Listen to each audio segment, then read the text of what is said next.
ओम शांति। आज हम जो अव्यक्तवाणी देखने वाले हैं उसकी डेट है 18 जनवरी 75, 18 जनवरी 75। मधुबन रूपी परिवर्तन भूमि पर पवित्रता का वरदान देने वाले शिव बाबा सेवा केंद्रों से आए हुए वत्सों से बोले। मधुबन रूपी परिवर्तन भूमि पर मतलब यहाँ पर भी बाबा बोल रहा है कि मधुबन में हम जब जाते हैं तो वो परिवर्तन भूमि है।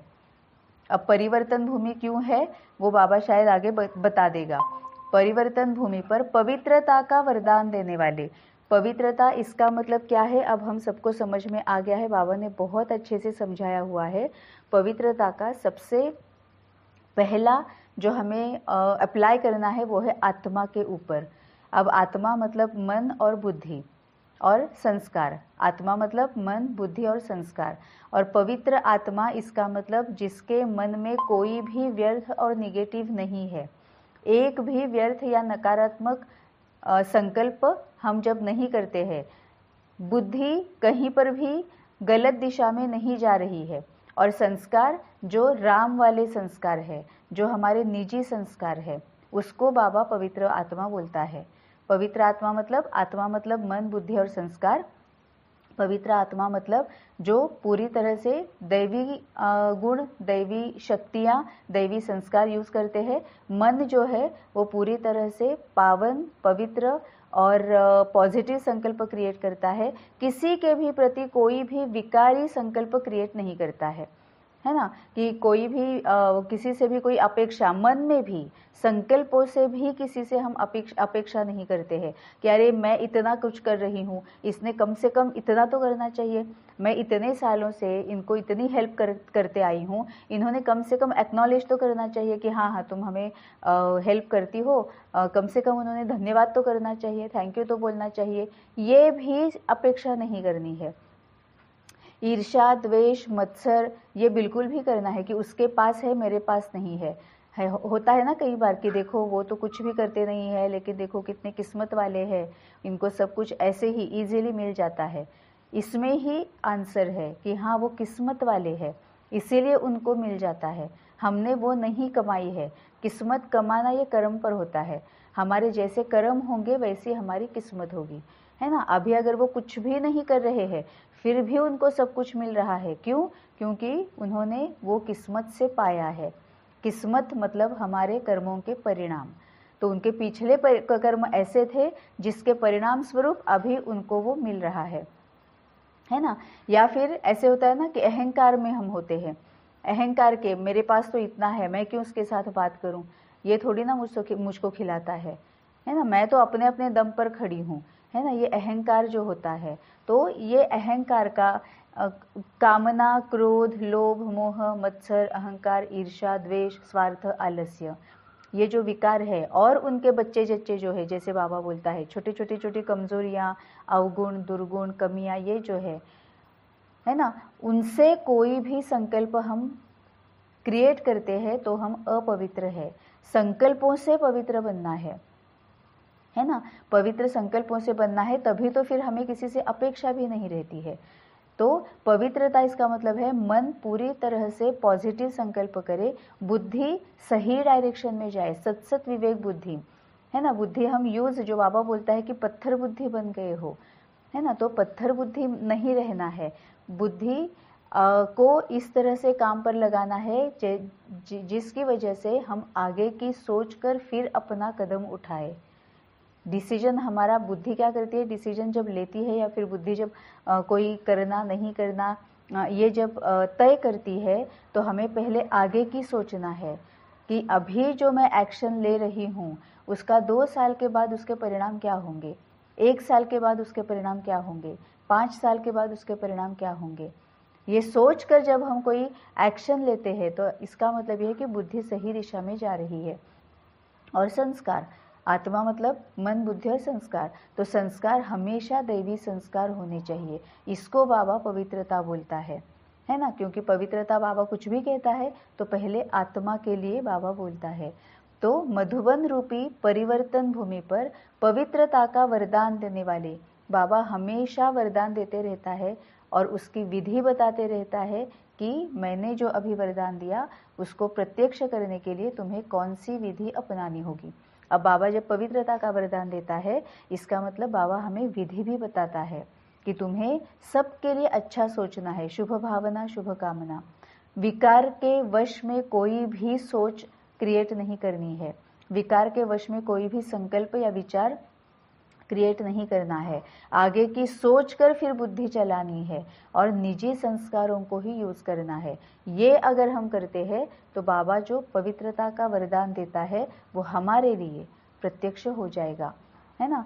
तो मधुबन रूपी परिवर्तन भूमि पर पवित्रता का वरदान देने वाले शिव बाबा सेवा केंद्रों से आए हुए वत्सों से बोले, मधुबन की क्या महिमा करते हो?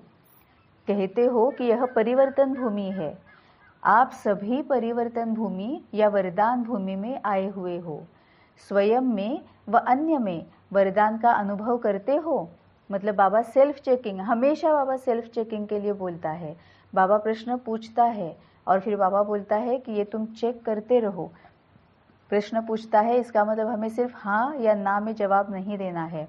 बाबा जब प्रश्न पूछता है तो हमें सोचना है, चेकिंग करनी है कि ये बाबा पूछ रहा है, तो एनालिसिस करना है कि स्वयं में और अन्य में वरदान का अनुभव करते हो। अब स्वयं में अगर पवित्रता के वरदान का, प्रत्यक्षता का अनुभव करना है तो हमें फिर कैसे सोचना पड़ेगा कि हाँ, मेरा मन क्या सोचता है, मेरी बुद्धि किस दिशा में जाती है, मैं संस्कार कौन कौन से यूज़ करती हूँ।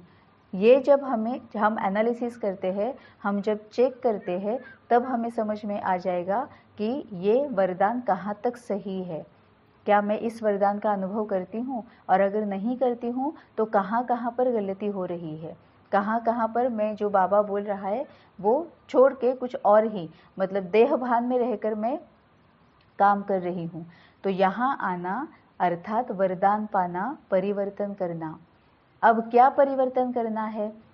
जो विशेष कमजोरी व विशेष संस्कार समय प्रति समय विघ्न रूप बनता है, ऐसा संस्कार व ऐसी कमजोरी यहाँ परिवर्तन करके जाना है। हम कितनी बार मधुबन में जाके आते हैं, है ना, लेकिन कई बार ऐसे होता है कि मधुबन में हम जाते हैं तो जिस कारण से बाबा हमें वहाँ बुलाता है वो कारण कहीं पीछे पड़ जाता है, और फिर से वहाँ जाने के बाद भी हम ऐसे मतलब वहाँ जाते हैं जैसे हम ट्रिप के लिए गए हैं, है ना। तभी ये हो जाता है कि कितनी ही बार जाते हैं तो भी हमें समाधान नहीं मिलता है, संतुष्टता नहीं होती है। ये मेरा खुद का भी अनुभव है। आज तक मैं मधुबन में सिर्फ 2 ही बार गई हूँ, बाबा मिलन तो मैंने सिर्फ 1 ही किया है। लेकिन जब मैं वहाँ पर गई थी मैंने कहीं पर भी ध्यान नहीं दिया था।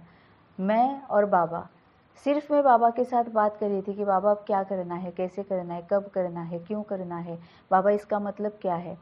और फिर होता ये है कि बाकी के जो है वो फिर वहाँ पर जाते हैं तो भी मतलब ये देखने के लिए जाना है, वो खरीदने के लिए जाना है, अब अमृत वेला हुआ नहीं हुआ नहीं हुआ, है ना। मतलब वो जो होता है ना कि हम मधुबन में आ गए, इसका ही उनका इतना वो खुश रहते हैं कि उस खुशी के इसमें वो कहीं पर पीछे पड़ जाता है कि यहाँ आने के बाद मुझे करना क्या है, वो पीछे पड़ जाता है क्योंकि हम बहुत खुश हो जाते हैं मधुबन में जाने के बाद।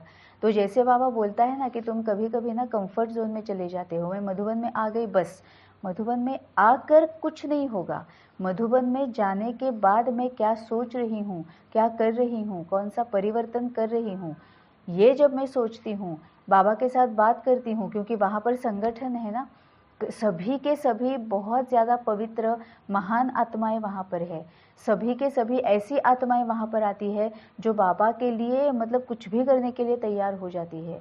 तो इतना पॉजिटिव वहाँ पर वाइब्रेशन होता है, तो उसका फ़ायदा कर लेना है ना। मधुबन जाने के बाद मैं यहाँ जाऊँगी, वहाँ जाऊँगी, ये करूँगा, वो करूँगा, ऐसे अगर हम करते हैं तो वहाँ जाके भी फ़ायदा नहीं होता। कैसे? जैसे हम बाबा बोलता है ना कि अभी भी तुम्हारा भक्ति मार्ग के संस्कार गए नहीं है। मधुबन जाके भी हम भक्ति मार्ग के संस्कार ही यूज़ करते रहते हैं। जैसे होता है ना कि 4 धाम लौकिक में, भक्ति मार्ग में जब हम 4 धाम जाके आते हैं, जिस भी मंदिर में जाते हैं, जिस भी मस्जिद में जाते हैं, जिस भी चर्च में जाते हैं, जिस भी गुरुद्वारे में जाते हैं, वहाँ जाने के बाद हम क्या कर रहे हैं वो बहुत ज़्यादा इम्पॉर्टेंट है। वहाँ जाने के बाद हमें पता ही नहीं होता है कि जिसके लिए मैं वहाँ पर गई हूँ उसके साथ मुझे बात करनी है। वहाँ जाने के बाद वो क्या कहता है वो मुझे सुनना है। अगर मैं गणेश जी के मंदिर में गई हूँ तो वहाँ पर जाके हम क्या करते हैं, जो भी मुझे गणेश जी के मंत्र, स्तोत्र, जाप जो भी मुझे याद है वो सब मैं वहाँ पर बैठ के बोलती हूँ, है ना। वहाँ बोलती हूँ, फिर थोड़ी देर बैठती हूँ, नमस्कार करती हूँ, वापस चली आती हूँ। अगर वहाँ पर कोई प्रसाद है, कोई कुछ देता है, लेके मैं वापस आ जाती हूँ। लेकिन अगर हम मंदिर में जा रहे हैं तो उसकी भी एक विशेष कोई एक प्रोसीजर होती है। अगर हम मंदिर में जा रहे हैं तो सबसे पहले तो हम बाहर चप्पल निकालते हैं। चप्पल एक सिंबल है। चप्पल हम बाहर निकालते हैं, इसका मतलब ये जो देह है, चमड़ी का बना हुआ देह है, वो देह का भान जो है वो मैं बाहर छोड़कर मैं अब जिस मंदिर में आई हूँ उस देव या देवता के पास में जा रही हूँ। अब मुझे देह भान बाहर छोड़ना है। मेरे रिश्ते, मेरे नाते, मेरा काम, मेरा अहंकार, मेरा अभिमान, मेरा नाम, जो कुछ भी है, चप्पल तो एक सिंबल है। ये चमड़ी का जो देह भान जो है वो बाहर छोड़ के मुझे अंदर जाना है। जब मैं अंदर जाती हूँ तो उसके आगे मुझे क्या दिखता है, वो जो कछुआ होता है ना वो दिखता है। उसके पहले मुझे वो रिंग जो बेल होती है वो दिखती है।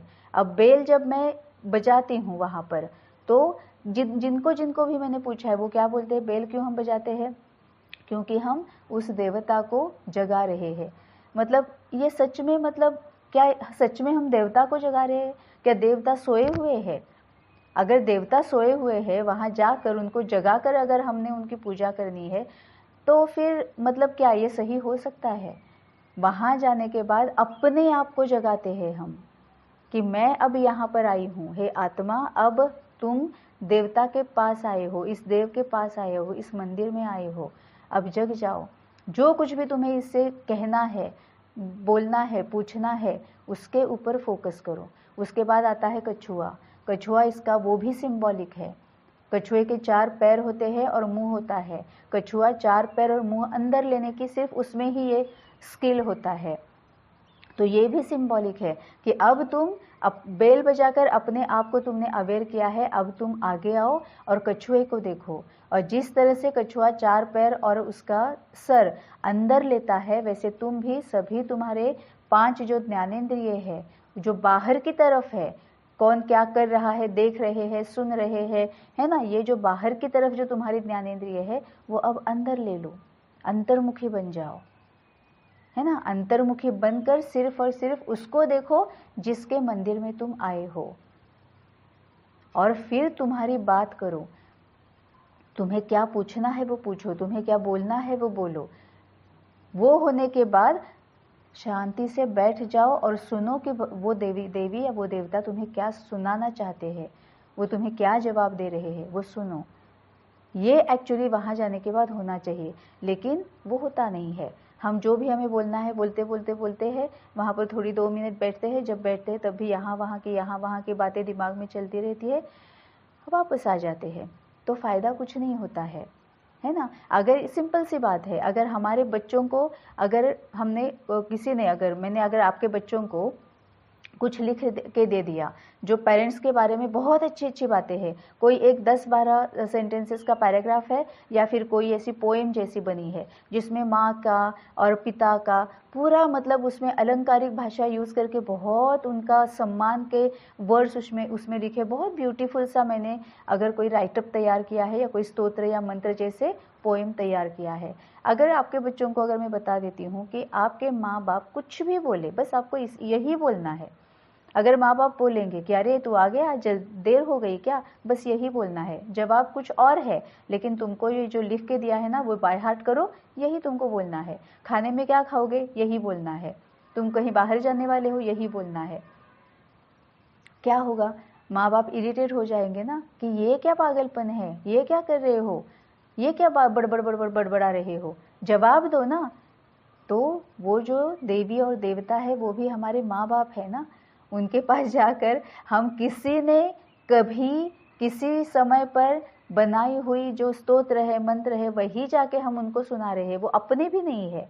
किसी ने कभी बनाए हुए, उनको अच्छा लगा था, उनको रियलाइजेशन हुआ था, इसीलिए उन्होंने अपने परसेप्शन से बनाए हुए स्तोत्र मंत्र जो है वो हम उनको सुना रहे हैं। तो हम उनके साथ बात कहाँ कर रहे हैं? बस वहाँ जाकर अपने आप को हम फंसा रहे हैं। हम अपने आप को मतलब क्या बोलते हैं, जो ये होता है ना कि फसवणूक मराठी में है, हिंदी अभी मुझे याद नहीं आ रहा है। तो जो हम वहाँ जाकर अपने आप को ही मन बहला रहे हैं, हाँ मैं टेम्पल में जाकर आई, लेकिन हमने बात ही नहीं की, हमने उसको कुछ पूछा ही नहीं, तो वो जवाब कैसे देंगे? हाँ, ये ज़रूर है कि जो भी मंत्र स्तोत्र जो हम वहाँ पर जाके बोल रहे हैं उसका भी फ़ायदा होता है, क्योंकि उसमें भी एक वाइब्रेशंस होती है, उसमें भी कुछ ना कुछ तो ऐसा होता है जिसका हमें फ़ायदा होता है। थोड़ी ही देर के लिए मन को शांति मिलती है, लेकिन क्या हम में परिवर्तन होता है? नहीं, परिवर्तन नहीं होता है। अदरवाइज अभी इतना घोर कलयुग आता ही नहीं ना, कितने सारे लोग मंदिर, मस्जिद, चर्च, गुरुद्वारा भरे पड़े हैं, लेकिन परिवर्तन नहीं आता है। बाबा बोलता है यही तुम वहाँ पर करते हो मधुबन में आकर। मधुबन में आते हो तो हाँ तुम मुरली पढ़ते हो, तुम और भी कुछ बाबा के साथ बैठकर और भी कुछ तुम्हारा अगर है तो वो करते हो, लेकिन क्या तुम बाबा को सुनते हो? क्या तुम बाबा के साथ बात करते हो? क्या तुम बाबा से पूछते हो कि मुझे क्या करना है, कैसे करना है, जो भी तुम्हारी प्रॉब्लम्स है, क्या बाबा से पूछकर वो सुनते हो तुम? क्योंकि अगर तुम सुनोगे, अच्छी तरह से समझोगे, तो तुम्हारा परिवर्तन हो जाएगा। तभी बाबा बोलता है कि जो विशेष कमजोरी व विशेष संस्कार समय प्रति समय विघ्न रूप बनता है, ऐसा संस्कार व ऐसी कमजोरी यहाँ परिवर्तन करके जाना। अब वहाँ गए तो परिवर्तन हो गया, ऐसे नहीं होता है ना। जैसे भक्ति मार्ग में करते हैं ना कि गंगा में डुबकी लगा दी, बस में पावन हो गया, वैसे ही मधुबन में वही भक्ति वाला संस्कार वहाँ पर करते हैं। मधुबन में जाकर आई, बस हो गया, मैं पावन बन गई। नहीं होगा ऐसे, क्योंकि वो वहाँ पर जाके बाबा के साथ बात करके, बाबा से पूछ के, अच्छी तरह से समझ के, अपने आप में धारण करके परिवर्तन करेंगे, तभी वहाँ पर जाने का फ़ायदा होगा। और जब ऐसे होता है ना, तो एक ही जाने से, एक बार वहाँ जाने से इतनी संतुष्टि आती है, ऑटोमेटिकली मन से ये निकलता है कि है मुझे मतलब जो मिला है वो सबको मिलना चाहिए। सच में ऐसे होता, मैं एक बार जाके आई वहाँ पर, और फिर सेंटर में मैं जहाँ सेंटर में जाती थी वहाँ पर ये होता था, जो भी मधुबन में जाकर आए उनको अपना अनुभव सुनाना होता था सबके सामने। वहाँ जाकर सच में मतलब मुझे, मेरे मुंह से सच में ये निकल गया कि मुझे क्या मिला है वो मुझे पता है। और अब मैं बाबा से बोलती हूँ, मतलब मैंने बाबा को वहीं पर बोल दिया कि बाबा जो मुझे मिला है ना वो औरों को भी मिल जाए। मैं जितनी बार आती हूँ अब तो मुझे पता है कि जहाँ पर मैं हूँ वहाँ पर तुम हो। ज़रूरी नहीं कि हर बार मुझे माउंट आबू ही आना है, मधुबन ही आना है। क्यों? क्योंकि जहाँ पर मैं हूँ वहाँ पर तुम हो, वही मेरा मधुबन है। तो और भी जो ऐसी आत्माएं हैं जिनको बहुत लगन है, जो परिवर्तन करना चाहती है, जो तुमसे बात करना चाहती है, मिलना चाहती है, उनको भी चांस मिलना चाहिए, तो संतुष्टता आ जाती है ना। तो बाबा वही बोलता है कि जो विशेष कमजोरी व विशेष संस्कार समय प्रति समय, हमारे में जो संस्कार होता है ना, अपेक्षाएं होती है ना, और जाना है, और जाना है, और एक बार जाना है, और एक बार जाना है, मन ही नहीं भरता है। तो ये भी वैसे ही, जैसे बाबा बोलता है कि मेरे पास मांगो भी मत, है ना, क्योंकि मांगने का संस्कार खत्म होना चाहिए। वैसे अगर हम बार बार बोल रहे हैं कि मेरा मन ही नहीं भर रहा है, और भी जाना है, और भी जाना है, इसका मतलब अपेक्षाओं का जो संस्कार है वो कहाँ खत्म हो रहा है। अगर जाने को मिला बहुत अच्छी बात है, लेकिन जाना ही है, जाना ही है, जाना ही है, कितनी भी बार गए तो भी ये जो डिज़ायर जो होती है, अपेक्षा जो होती है, कामना जो होती है ना, बाबा बोलता है जैसे कि मुझसे मांगो भी मत, यहाँ पर पड़ा है लेके जाओ और यूज़ करो, वैसे ये भी है, अपेक्षा मत करो। तो यही जो विशेष कमजोरी और विशेष संस्कार समय प्रति समय विघ्न रूप बनता है, ऐसे संस्कार व ऐसी कमजोरी यहाँ परिवर्तन करके जाना है, तभी कहेंगे कि स्वयं में परिवर्तन लाया। विशेष उमंग, उत्साह और लगन से यहाँ तक पहुँचते हो तो यहाँ मधुबन में अपनी लगन को ऐसी अग्नि का रूप बनाओ कि जिस अग्नि में सर्व व्यर्थ संकल्प, सर्व कमजोरियाँ व सब रहे हुए पुराने संस्कार भस्म हो जाए। इसमें बहुत गहरा मीनिंग है। और सबसे पहले तो अपने आप को, आत्मा के लिए वो अप्लाई करना है ना, कि विशेष उमंग, उत्साह और लगन से यहाँ तक पहुँचते हो तो यहाँ मधुबन में अपनी लगन को ऐसी अग्नि का रूप बनाओ कि जिस अग्नि में सर्व व्यर्थ संकल्प, सर्व कमजोरियाँ व सब रहे हुए पुराने संस्कार भस्म हो जाए। जहाँ मैं, वहाँ मेरा बाबा, वही मेरा मधुबन है ना। मधुबन को कहा जाता है अश्वमेघ रुद्र ज्ञान महायज्ञ। अश्वमेघ रुद्र ज्ञान महायज्ञ। अब ये जो छोटे छोटे होते हैं ना, अश्वमेध रुद्र ज्ञान महायज्ञ, या फिर नष्टो मोहा स्मृतिर्लब्धा, इच्छा मात्रम अविद्या, इसमें बहुत गहरा मीनिंग होता है। अब अश्वमेघ, इसका मतलब यह है कि अश्व मतलब हॉर्स, घोड़ा है ना। मेघ मतलब ज्ञान, मेघ मतलब बुद्धि, मेधा, मेध या मेघ या मेधा कुछ भी बोलते हैं, ये संस्कृत शब्द है। तो मेध या मेधा या मेघ, इसका मतलब बुद्धि, बुद्धि के लिए वो यूज किया जाता है। तो अश्वमेध मतलब बाबा हमें बोलता है ना कि उड़ती कला में रहो, है ना। तो अश्व को भी, अश्व का जो दौड़ने का जो ये बोला जाता है वो वायु की तरह बोला जाता है। तो वायु तो उड़ते रहता है ना। तो अश्वमेध मतलब ऐसी बुद्धि जो हमेशा उड़ती रहती है, उपराम रहती है, साक्षी दृष्टा रहती है। रुद्र ज्ञान, रुद्र इसका मतलब एक तो ये शिव, शिव को भी रुद्र कहा जाता है, लेकिन हम उसको शिव कहते हैं, लेकिन वो ओरिजिनली वो है आत्मा, परम पिता परमात्मा, आत्मा है ना। क्योंकि बाबा खुद बोलता है कि जैसे मैं आत्मा हूँ वैसे तुम आत्माएं हो, तुम जैसे आत्माएं हो वैसे ही मैं आत्मा हूँ। सिर्फ फर्क इतना है कि मैं जन्म मरण के चक्कर में या फिजिकल इसमें मैं आता नहीं हूँ। तो रुद्र आत्मा को भी बोला जाता है। रुद्र भी संस्कृत शब्द है। रुद्र ज्ञान, इसका मतलब आत्मा से संबंधित ज्ञान, आध्यात्मिक, आत्मिक, आत्मा का अध्ययन मतलब अध्यात्म। वैसे रुद्र ज्ञान, रुद्र मतलब आत्मा, उस आत्मा के बारे में जो ज्ञान होता है, महायज्ञ। तो अश्वमेध रुद्र ज्ञान महायज्ञ, इसका मतलब है जो वायु रूपी बुद्धि को यूज करके, वायु रूपी जो बुद्धि मतलब उड़ती कला में रहकर, है ना। मतलब अब उड़ती कला, इसका और एक मीनिंग ये भी होता है कि आत्मा, आत्मा ऊपर है ना, शरीर से ऊपर आत्मा है, मतलब फोरहेड में होता है। तो आत्मा जो है वो जब रुद्र ज्ञान मतलब जो आत्मा के बारे में अध्ययन करती है, कैसे, महायज्ञ करके। अब महायज्ञ मतलब क्या है, मधुबन में जो होता है उसको महायज्ञ बोला जाता है, लेकिन यज्ञ कैसे होता है, आहुति देनी पड़ती है। तो जब हम उड़ती कला में रहकर, आत्मिक स्थिति में रहकर, आत्मा के ज्ञान के बारे में सब कुछ जानकर जब हम हमारे विकारों की आहुति देते रहते हैं, और ये जो यज्ञ है वो हम भभकता रखते हैं, हमेशा चलाए रखते हैं, है ना। उसमें आहुति पड़ेगी तभी तो वो चलते रहेगा ना। उसमें आहुति डालना बंद कर देंगे तो वो चलेगा नहीं, बुझ जाएगा। तो चुन चुन के हमें जो विकार है, कमियां है, कमजोरियां है, अवगुण है, वो अगर हम चुन चुन के एनालिसिस कर करके ढूंढ ढूंढ के अगर हम उसमें डाल रहे हैं तो ये यज्ञ शुरू रहेगा।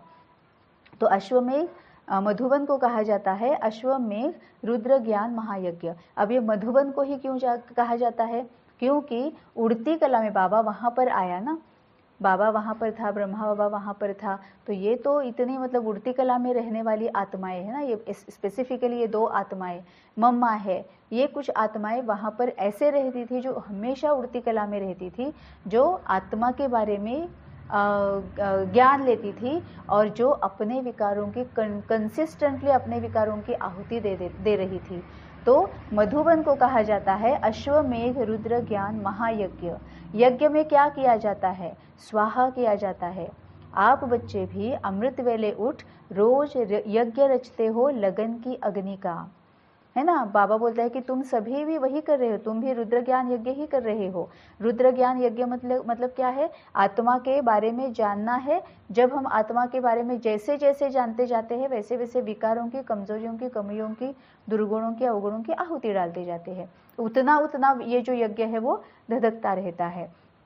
आप बच्चे भी अमृत वेले उठ रोज यज्ञ रचते हो लगन की अग्नि का, मतलब सुबह में। इसमें भी बाबा ने कितना बताया हुआ है, कितना मतलब इसमें गहरा ज्ञान है कि अमृत वेले उठकर तुम रोज यज्ञ रचते हो। मतलब बाबा समझता है, बाबा अज्यूम करता है, बाबा को पक्का मतलब यकीन वो करना चाहता है कि बच्चे तुम अमृत वेले उठकर यज्ञ रचते हो। अब हमें सेल्फ एनालिसिस करना है, सेल्फ चेकिंग करनी है कि क्या सच में अमृत वेले उठकर मैं यज्ञ करती हूँ, क्योंकि यज्ञ करना है तो कमी कमजोरियों की आहुति देनी है, स्वाहा करना है ना। तो क्या सच में मैं अमृत वेले में उठकर यज्ञ करती हूँ क्या, है ना। अब यज्ञ करना है, आहुति देनी है, मतलब क्या है, सबसे पहले तो अमृत वेले उठने के बाद भी पहले जो बाबा ने बोला है कि फॉरगिवनेस करो, सकाश दो, संकल्प सेवा, ये सब करना है। उसके बाद अच्छे से बाबा के साथ बात करनी है कि बाबा कल मैं पोता मिल दे रही थी ना, उसमें मुझे समझ में आया कि अभी भी मुझे क्रोध आता है।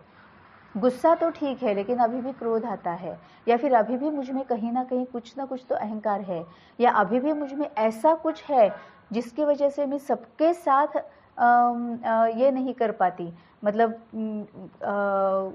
कोप अप नहीं कर पाती, या फिर सबके साथ मेरी बनती नहीं है। कुछ ना कुछ तो मुझ में ऐसी कमी है कि मैं सबके साथ मेरी नहीं बनती है, या फिर कहीं ना कहीं मुझे ईर्ष्या या द्वेष। जो भी हमारा पिछले दिन पोता मेल दिया है, अगर हमें नींद लग गई, पोता मेल दिया, नींद आ गई, बाबा के साथ सो गए, अगले दिन अमृत वेले में बाबा को पूछना है कि बाबा ये अभी तक मुझे ऐसे ऐसे होता है, इसका कारण क्या होगा। तब बाबा हमें बताएगा कि ये देखो ये ऐसे हो रहा है, इसका परिणाम ये हो रहा है ना। क्यों हो रहा है, क्योंकि इसका कारण ये है। अब इस कारण का निवारण तुम्हें कैसे करना है, ये निवारण है।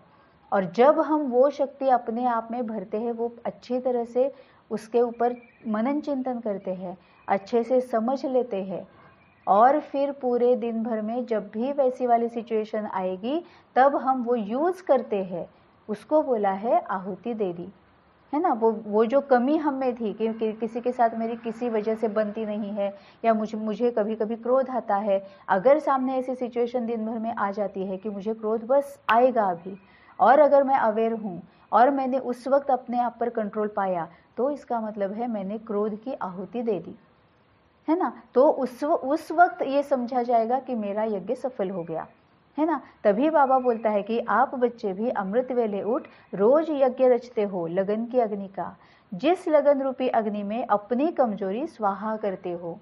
बाबा ने बोल दिया कि जिस लगन रूपी अग्नि में बाबा के साथ लगन है, लगन रूपी अग्नि में अपनी कमजोरी स्वाहा करते हो, कि मुझे झरमी करने की आदत है, या फिर मैं बस टाइम पास करते रहती हूँ, मोबाइल बहुत ज़्यादा देखती रहती हूँ, तुम्हारा मैं मुरली पढ़ना शुरू कर देती हूँ तो एक पैराग्राफ के बाद कुछ समझ में ही नहीं आता है ना। ये हमारी कमियां हैं, कमजोरियां। झूठ बोलने की मुझे आदत है ना, बिना वजह मैं झूठ बोलती हूँ, या मुझे डांटने की आदत है, या मैं रहमदिल नहीं हूँ, मुझ में एक्सेप्टेंस कमी है ना, कि मैं जैसी सामने वाली आत्मा है उसको मैं एक्सेप्ट नहीं कर पाती हूँ, है ना। तो ये सभी जो है, झूठ बोलना है, ठगी करना है, ये जो कमियां कमजोरियां हैं, बाबा बोलता है कि ये जो है, ये जिस लगन रूपी अग्नि में अपनी कमजोरी अमृत वेले में यज्ञ रचते हुए स्वाहा करते हो। लेकिन यह महायज्ञ है, मधुबन में आना माना महायज्ञ में आना। मधुबन को क्यों महायज्ञ कहा गया है, क्योंकि यहाँ अनेक आत्माओं की लगन की अग्नि का समूह है। जो बाबा संगठन के बारे में बोलता है ना, संगठन का महत्व बाबा बताता है। संगठन होता है, इसका मतलब क्या है, एक जैसे सोचने वाले एक इकट्ठा आ जाते हैं, तो एक जैसी सोच है, एक ही की तरफ फोकस है, तो वाइब्रेशंस कितनी पावरफुल होंगी, है ना। टेम्पल्स में भी वही होता है ना, मंदिर, मस्जिद, चर्च, गुरुद्वारा, इसमें भी वही होता है कि एक जैसे जो वाइब्रेशंस वाली जो है, प्यार होता है ना। मंदिर में क्यों जाते हैं, उस देवता को मिलने की लगन होती है, इच्छा होती है, प्यार होता है ना। तो फिर वहाँ पर वो संगठन में वो पावरफुल वाइब्रेशंस हो जाती है। इसीलिए बाबा बोलता है कि यहाँ पर भी मधुबन को महायज्ञ कहा है, क्योंकि यहाँ अनेक आत्माओं की लगन की अग्नि का समूह है। तो इसका लाभ उठाना चाहिए ना। जैसे कई बार स्वतः प्रतिज्ञा करते हो, संकल्प लेते हो, वैसे ही मधुबन में आप भी ऐसी प्रतिज्ञा करते हो, संकल्प लेते हो। क्या समझते हो, क्या ऐसी आहुति डालते हो जो आगे के लिए समाप्त हो जाए।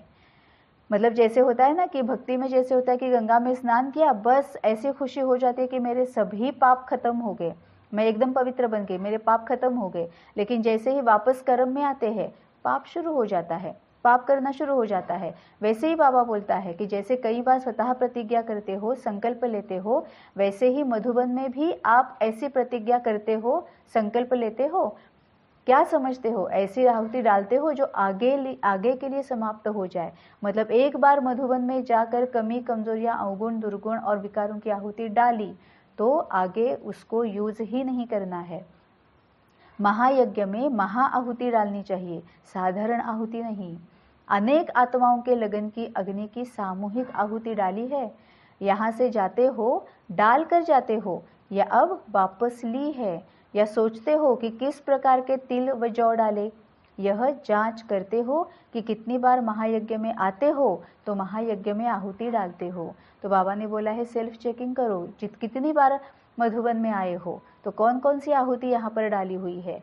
अगर आहुति डाली है तो क्या वापस जाने के बाद वापस ली है ना। वहां पर अगर हमने ये किया है कि नहीं नहीं अब तो मैं अमृत वेला उठूंगी ही उठूंगी, मैं आलस नहीं करूंगी, वहां पर अगर आलस की आहुति डाली है और वहां से वापस आने के बाद वापस अगर आलस को ले लिया है तो फिर क्या फायदा है। संपूर्ण समर्पण हुए हो या वापस ले जाते हो मतलब आहुति जो डाली है वो संपूर्ण डाली है या वापस थोड़ी लेके जाते हो। आहुति संपूर्ण समर्पण हो जाती है या रह जाती है। क्या ऐसा तो नहीं सोचते कि यह पुरानी दुनिया में काम आएगी। ऐसा होता है, कमजोर आदमी हाथ खींच लेते हैं। अगर आहुति डालने वाले कमजोर हो तो सेक ताव होने के कारण आधी आहुति बाहर आधी अंदर रह जाती है। मतलब बाबा लौकिक में जो यज्ञ होता है ना उसका एग्जाम्पल बाबा दे रहा है कि लौकिक में जब हम यज्ञ करते हैं, होम हवन, हाउस वार्मिंग हो, मतलब ये हो, वास्तु शांति होती है या शादी होती है या और कोई फंक्शन होता है, उसमें यज्ञ होता है ना, तो बाबा बोलता है उसमें आहुति डाली जाती है, यज्ञ में आहुति डाली जाती है। उसका सेक लगता है ना हाथों में, उसकी गर्माहट जो होती है वो हाथों में लगती है। तो वो हाथों में लगती है, इसीलिए जो आहुति तुम डालते हो वो आधी अंदर जाती है, आधी बाहर ही रहती है। क्यों? क्योंकि वो जो सेक होता है उसका डर लगता है ना। तभी बाबा बोलता है कि अगर आहुति डालने वाले कमजोर हो तो सेक होने के कारण आधी आहुति बाहर आधी अंदर रह जाती है। यहाँ भी सोचते हैं कि करें या ना करें, होगा या नहीं होगा, कर सकेंगे या नहीं कर सकेंगे, तो बुद्धि रूपी हाथ आगे पीछे करते रहते हो। इसीलिए संपूर्ण स्वाहा नहीं होते हो, किनारा रह जाता है, बिखर जाता है। जब संपूर्ण स्वाहा नहीं तो संपूर्ण सफल नहीं होता। सोचते ज्यादा हो, करते कम हो तो फल भी कम मिलेगा। पहले हिम्मत कम है, संकल्प पावरफुल नहीं है तो कर्म में बल भी नहीं होगा और इसीलिए फल भी कम होगा। ये बहुत ब्यूटीफुल सेंटेंस है। पहले हिम्मत कम है, संकल्प पावरफुल नहीं है तो कर्म में बल भी नहीं होगा और इसीलिए फल भी कम होगा। फिर क्या करते हो? आधा यहाँ आधा वहाँ बिखेर देते हो तो सफलता नहीं हुई ना। अभी आप सबको रिजल्ट क्या हुई? सफलता हुई। यज्ञ में संपूर्ण आहुति रही या बिखर गई? बाबा ये सब सेल्फ चेकिंग करने के लिए बोल रहा है। आप सबकी आपकी रिजल्ट बिखरना माना रह गया है। अभी तो जो सोचना है वह प्रैक्टिकल में भर करके जाना है कि आज से यह कमजोरी फिर नहीं आएगी। मतलब बाबा बोलता है अगर मधुबन में आओ तो भक्ति मार्ग के संस्कार मत लाओ, मधुबन में आ रहे हो तो ज्ञान मार्ग के संस्कार लाओ। ज्ञान ले लो, अच्छे से क्लैरिटी कर दो, समझ लो, समझने के बाद धारणा कर लो और जो धारणा करने के लिए जो आहुति देनी होती है वह आहुति पूरी तरह से यहाँ पर दे के जाओ। संपूर्ण समर्पण करने का साहस है या कम है? विनाश न हुआ तो, स्वर्ग न आया फिर पहुँचेंगे या नहीं, फिर लोग क्या कहेंगे, ऐसे होशियार नहीं बनना है ना। वहाँ पर जाकर अगर कोई ऐसे कर रहा है कि अब मैं क्रोध यहाँ पर आहुति डाल के जा रहा हूँ, अब मैं क्रोध वापस नहीं करूँगा, तो फिर ख्याल आता है कि या जैसे बाबा ने बोला है वैसे कि साहस है, संपूर्ण साहस है या कम है, विनाश न हुआ तो, मतलब ऐसा भी होता है। कई सारे भाई बहन ऐसे सवाल पूछते हैं कि क्रोध करने की ज़रूरत नहीं है, गुस्सा तो करना पड़ता है लेकिन क्रोध करने की ज़रूरत नहीं है। तो कई सारों के सवाल होते हैं, इससे क्रोध कैसे ना करे। तो क्या जो कुछ भी कुछ भी बोल रहा है, सामने आ गया है बोल के चला गया, सामने आ गया बोल के चला गया, वो सब क्या सुन लेना है? तो ऐसे ही सहते रहना है ना। कि ये क्यों सवाल आते हैं? क्योंकि ज्ञान की क्लैरिटी नहीं है ना। और ज्ञान की क्लैरिटी कब आएगी? जब बाबा के साथ बात होगी, है ना। तो सबकी यही हालत है, सहज हाथ आगे बढ़ाते हैं, सेक आता है तो खींच लेते हैं, हिम्मत आती है, थोड़ा सा विघ्न आता है तो कदम पीछे चल पड़ते हैं। ऐसों की गति क्या होगी? गति सदगति को भी तो जानते हो ना। मतलब बाबा अभी जो कुछ भी बाबा ने बोला है वो बाबा ये बोल रहा है कि मधुबन आए हो तो परिवर्तन करके जाना, ये तुम्हारे लिए गोल्डन चांस है। और फिर बाबा साथ साथ कई मुरलियों में ये भी बोलता है ना कि आगे का हमें पता भी नहीं है, अगले सेकंड क्या होगा पता नहीं है। तो अभी मधुबन गए हो, पूरा पूरा फायदा उठाओ, फिर मधुबन आने को मिलेगा नहीं मिलेगा पता नहीं है ना। इसीलिए मधुबन वहाँ पर जाओ, बाबा के साथ बात, दुआ बोलता है मेरे साथ बात करो, वहाँ पर बैठो, जो मैं बोलता हूँ वैसा करो और आहुति डाल के जाओ। नॉलेजफुल होते हुए अगर कोई न करे तो क्या कहेंगे? मतलब नॉलेजफुल तो है, नॉलेजफुल होते हुए अगर कोई ना करे तो क्या कहेंगे? इनको वापस लिया तो क्या गति होगी? मतलब जो तुमने आहुति डाली है कमजोरियों की, अवगुणों की, वो अगर वापस आ गई कर्म में आने के बाद, पुरानी दुनिया में आने के बाद वापस अगर आ गई तो फिर क्या गति होगी? जानबूझ करके भी अगर न करे तो क्या कहेंगे? लाइट रूप और माइट रूप होते हुए भी क्यों नहीं कर पाते हो? लाइट रूप तो हो, लाइट मतलब आत्मा स्थिति में वो सब कुछ पता है, लाइट भी रहते हो, माइट भी है, पावर भी है, शक्तियां भी है, फिर भी क्यों नहीं कर पाते हो? कारण क्या है? नॉलेज तुम्हारी बुद्धि तक है, समझ तक है, ठीक है जानते हो, लेकिन नॉलेज को प्रैक्टिकल में लाना और समाना नहीं आता है। मतलब बाबा ने बोल दिया कि जो भी अभी तुम में कमी कमजोरियां अवगुण है, विकार है, वो क्यों नहीं स्वाहा हो रहे हैं? क्यों? क्योंकि नॉलेज तो तुम में है, तुम जानते तो हो, लेकिन वो सिर्फ बुद्धि तक है, धारणा में नहीं आया है, प्रैक्टिकल में लाना और समाना नहीं आता है। भोजन है, खाते भी है, मतलब बाबा भोजन के साथ भोजन का एग्जाम्पल दे रहे कि भोजन है, खाते भी है, परंतु खाना अलग बात है, खाकर हजम करना अलग बात है। ये बहुत ब्यूटीफुल सेंटेंस है, इसके ऊपर अगर हम डीप थॉट देंगे तो समझ में आ जाएगा कि जैसे बाबा बोलता है कि खाना है लेकिन खाकर हजम भी होना चाहिए, हजम करना भी आना चाहिए, है ना। ये वैसे ही बाबा का नॉलेज बुद्धि तक है लेकिन धारणा में क्यों नहीं आता है? बहुत इसमें क्लैरिटी आ जाएगी, है ना, कि खाकर हजम करना अलग बात है। हमने खाया, है ना, लेकिन वो खाना जब हम खा रहे थे तो खाना कैसा है, कैसे खा रहे थे, खाने के बाद हजम करने के लिए हमें क्या क्या चाहिए, है ना। ऐसे ही खा लिया, कुछ भी खा लिया, हजम कर लिया, ऐसे नहीं होता है ना, फिर वो शरीर को लगता भी नहीं है, शक्ति आती भी नहीं है। तो खाना हजम होने के लिए हमें क्या क्या करना पड़ता है? हर एक, आज हमारे ये होमवर्क जैसे लेंगे, हर कोई इस पर सोचेंगे। समाते नहीं हो, हजम नहीं होता, रस नहीं बनता और शक्ति भी नहीं मिलती। जीभ तक खा लिया तो रस नहीं बनेगा, शक्ति नहीं मिलती, समाने के बाद ही शक्ति का स्वरूप बनता है। समाया नहीं तो जीभ रस है, सिर्फ जीभ तक ही आया है, समाया तो शक्ति है। सुनने का रस आया, समझ में आया, समझा, किंतु समाया नहीं। समाया नहीं मतलब क्या? प्रैक्टिकल में नहीं लाया।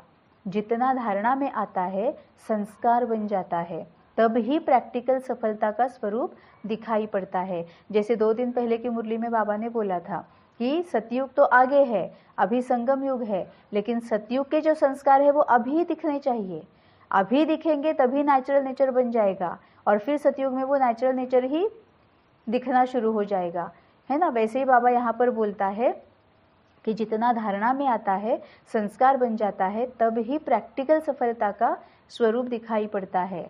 नॉलेजफुल का अर्थ क्या है? नॉलेजफुल का अर्थ है हर एक कर्मेंद्रियों में नॉलेज समा जाए, क्या करना है और क्या नहीं, तो धोखा खाने की बात ही नहीं रहेगी। तो धोखा खाने की बात रहेगी? आंखें और वृत्ति धोखा नहीं खाएंगी। जब आत्मा में नॉलेज आ जाती है तो सर्व इंद्रियों में नॉलेज समा जाती है। जैसे भोजन से शक्ति भर जाती है तो शक्ति के आधार से काम होता है। मतलब अभी बाबा यहाँ पर बोलता है कि तुम्हारी बुद्धि में नॉलेज आ गया, तुम्हें सब कुछ पता चल गया कि बाबा क्या कहना चाहता है। तुम्हें ये भी समझ में आ गया कि हमें कहाँ कहाँ पर चेंज होना है।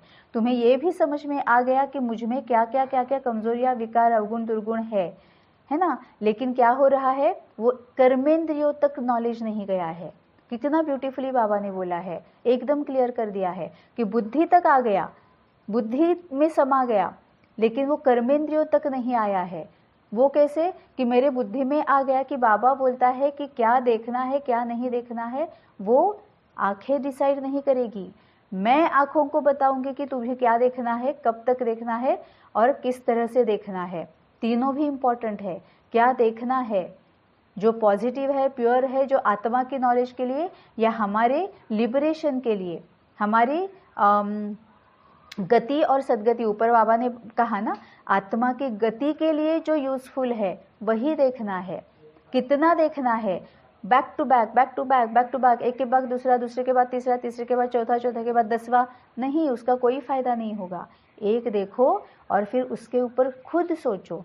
जैसे बाबा बोलता है कि खुद पढ़ाई करो, तो एक देखो, उसके ऊपर खुद सोचो, तो फिर वो अंदर बैठ जाएगा, है ना। और फिर क्या है कि कैसे करना है, कि अब हमें डिसाइड करना है कि अगर मैं कुछ भी देख रही हूँ, है ना। बाबा कई सारे क्लिप्स सामने लाता है, कई सारे रील्स बाबा सामने लाता है, लेकिन हमें कैसे देखना है कि उसमें से बाबा क्या मुझे बता रहा है। या फिर जो भी सामने मैं क्लिप देख रही हूँ, अगर वो सीरियल भी है तो उसमें से मुझे क्या लेना है, उसमें से बाबा मुझे कौन सा लेसन पढ़ना चाह रहा है ना। तो ये बहुत ज़्यादा ज़रूरी है। तभी बाबा बोलता है कि तुम्हारा नॉलेज बुद्धि तक आ गया, लेकिन वो आँखों तक, कानों तक, मुंह तक नहीं आया। आंखें अभी भी जो उसको चाहिए वही देख रही है, कान अभी भी उसको जो सुनना है वही सुन रहे हैं, मुख अभी उसको जो बोलना है वही बोल रहे हैं। लेकिन अगर बुद्धि में नॉलेज समाया और जब वो इंद्रियों तक जाता है तो फिर मैं डिसाइड करती हूँ, आत्मा डिसाइड करती है कि इन आँखों का काम, इन आँखों से क्या काम कराना है, इन कानों से क्या सुनना है, इस मुख से क्या बोलना है। तब वो प्रैक्टिकल में आ जाता है। बाबा ने बहुत ब्यूटीफुली बोला है, नॉलेजफुल का अर्थ है हर एक कर्मेंद्रियों में नॉलेज समा जाए, क्या करना है और क्या नहीं। तो धोखा खाने की बात रहेगी? आंखें और वृत्ति धोखा नहीं खाएंगी। जब आत्मा में नॉलेज आ जाती है तो सर्व इंद्रियों में नॉलेज समा जाती है। मतलब बुद्धि तक नॉलेज नहीं रखनी है, आत्मा तक जानी चाहिए, मतलब मन तक जानी चाहिए। मन, आत्मा, बुद्धि ये सब एक साथ है ना, तो मन में भी उसके ऊपर मनन चिंतन होना चाहिए। सिर्फ सुन लिया, पढ़ लिया, एक के बाद एक, एक के बाद एक, एक के बाद एक, इतना सारा सुन लिया, एक के बाद एक बार मुरली पढ़ना शुरू कर दी तो जब तक खत्म नहीं होगी बस पढ़ते ही जा रहे, वो बुद्धि तक तो आ गया, लेकिन जब तक उस पर सोचेंगे नहीं, मनन चिंतन नहीं करेंगे, तब तक वो आत्मा में नहीं जाती है। ठीक है, तो आंखें और वृत्ति धोखा नहीं खाएंगी। जब आत्मा में नॉलेज आती है तो सर्व इंद्रियों में नॉलेज समा जाती है। जैसे भोजन से शक्ति भर जाती है तो शक्ति के आधार से काम होता है। अभी नॉलेज को समाना है, हर एक कर्मेंद्रियों को नॉलेजफुल बनाओ। बाबा ने कितना ब्यूटीफुली आज हमें बोला है कि अगर किसी को ये प्रॉब्लम, हम सबको ये है ना कि कुछ कुछ बातें समझ में ही नहीं आती है। बाबा तो बोलता है तब तो समझ में आ जाता है, लेकिन जब हम कर्म में आते हैं तो वो एक्शन में नहीं आता है ना। तो इसका आज बाबा ने बहुत अच्छे से जवाब दिया है कि समझ में क्यों आता है, क्योंकि बुद्धि को पता है, बुद्धि तक तो तुमने समझा है, लेकिन उसके ऊपर चिंतन नहीं किया, मनन चिंतन नहीं किया, विचार सागर मंथन नहीं किया, इस वजह से वो मन में नहीं गया। मन ही विचार करता है ना, जब वो विचार होगा, मनन चिंतन होगा तो आत्मा में नॉलेज आएगी, और जब आत्मा में नॉलेज आएगी तो आत्मा में शक्ति आएगी। जब आत्मा में शक्ति आएगी तो ऑटोमेटिकली कर्मेंद्रियों में वो नॉलेज समा जाएगी। मतलब ही क्या कि आत्मा कर्मेंद्रियों से काम करा लेगी, है ना। अभी क्या हो रहा है कि आत्मा में शक्ति नहीं है तो कर्मेंद्रिया अपना अपना ही काम कर रही है, जो भी सामने आया देखा, जो भी सुनाई दिया सुना, जो कुछ भी बाकी के बोल रहे बोल दिया। लेकिन जब ये मनन चिंतन होगा, खुद की पढ़ाई होगी, तो आत्मा में नॉलेज आएगी, आत्मा में शक्ति आएगी और फिर आत्मा अपनी शक्ति को यूज़ करके कर्मेंद्रियों पर कंट्रोल पाएगी, कर्मेंद्रियों को अपने हिसाब से चलाएगी। ओम शांति।